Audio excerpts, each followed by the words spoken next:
Hello বন্ধুরা, শাশুড়ি মা রান্নাঘরে তোমার দিকে অনেক অনেক স্বাগত। দেখো আজকে আমি একটা রেসিপি নিয়ে চলে এসেছি। খুবই সহজ এবং খুবই সহজ পদ্ধতিতে রেসিপিটা হয়ে যায়, আর যেটা খেতেও খুবই ভালো লাগে, বিশেষ করে বাচ্চাদের। দেখো রেসিপিটা বানানোর জন্য আমি অল্প কিছু জিনিস নিয়েছি, সেটাই তোমার দিকে শেয়ার করে দিচ্ছি। আর তোমরা দেখে না কীভাবে কি রেসিপিটা করতে হয়, তোমরা করে ফেলবে, তাহলে এইভাবেই বাচ্চার দিকে টিফিনেও করে দিতে পারবে, কিংবা মুড়ির সঙ্গে দিলেও খেতে ভালোবাসবে। দেখো এর জন্য আমি একখানা বড় সাইজের আলু নিয়ে নিয়েছি।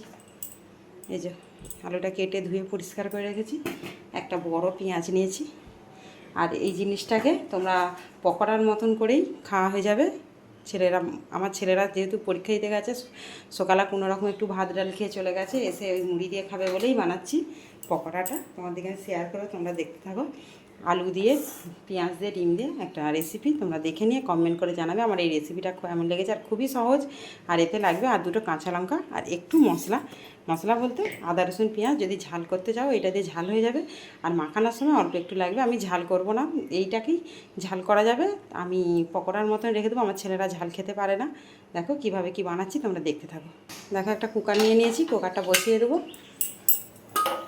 কুকারে দিয়ে দেবো জল, অল্প একটু জল দেবো আলুটা সিটি মারার মতন। আলুটা আমাকে এখানে সিদ্ধ করে নিতে হবে। 3টের মতন সিটি দিয়ে দেবো, দিলে আলুটা নরম হয়ে যাবে। নিয়ে আমি তৈরি করব। আমি সিটিটা দিয়ে দিয়ে তোমাদেরকে শেয়ার করব। দেখো আলুগুলো সিদ্ধ হয়ে গেছে, দেখো ঢেলে নেব, নিয়ে ঠান্ডা করে নিয়ে মেখে নেবো। দেখো আলুটা আমি একটু ম্যাশ করে নিয়েছি, মেখে নিয়েছি। এবার এতে দিয়ে দেবো পেঁয়াজ কুচি। পেঁয়াজ কুচিটা তোমরা পরিমাণ মতন দিয়ে দেবে কাঁচা লঙ্কা কুচি,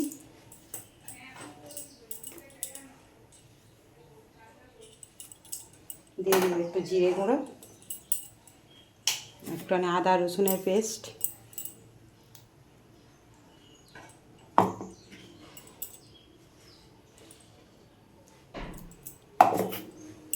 পরিমাণ মতন নুন,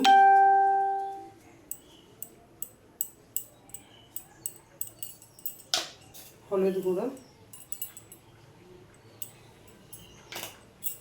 আর দুটো ডিম।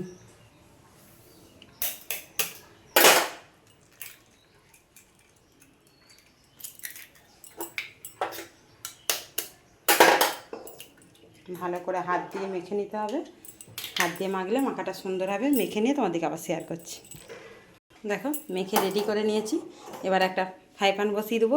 একটা ফ্রাই প্যান বসিয়ে দিয়েছি, দিয়ে দেবো সাদা তেল।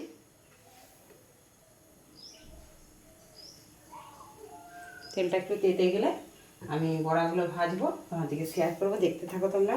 আর অবশ্যই জোর কমিয়ে ভাজবে, তবে ভেতরটা সুন্দর করে ভাজা হবে। এমনি ডিমের বড়া খেতে নরম নরম হবে, খেতেও খুব ভালো হয়। আবার একে ঝাল করেও অনেকে খায়, আমরা অনেক সময় ঝালও করে খেয়েছি।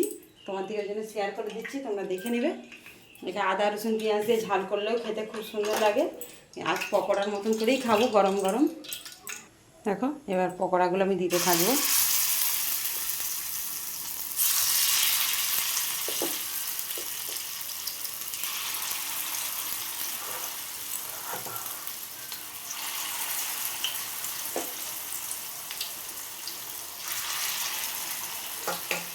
দেখো এক পিঠটা ভেজে নিয়ে তোমাদেরকে শেয়ার করি। দেখো বন্ধুরা, ডিমের পকোড়াগুলো আমার হয়ে গেছে, তুলে নেবো।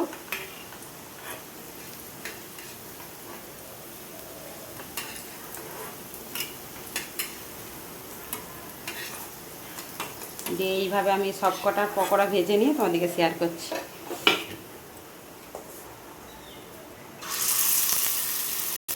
ডিম পকোড়াগুলো সব আমার হয়ে গেছে। একটা আলু দিয়ে দুটো ডিম দিয়ে কতগুলো পকোড়া হয়েছে, না মিনিমাম 4টে লোক খেয়ে নেবে, এতই পকোড়া হয়েছে। তোমাদেরকে প্রথম থেকে শেষ পর্যন্ত পুরো ভিডিওটা দেখিয়েছি। দেখো কত সুন্দর নরম হয়েছে, খেতেও খুব সুন্দর হয়। আর যেহেতু ডিম দেওয়া থাকে, বাচ্চারাও খেতে ভালোবাসবে। তোমরা প্রথম থেকে শেষ পর্যন্ত পুরো ভিডিওটা দেখে নিয়ে কমেন্ট করে অবশ্যই জানাবে আমার এই রেসিপিটা তোমাদের কেমন লেগেছে। দেখো অনেক অনেক ধন্যবাদ।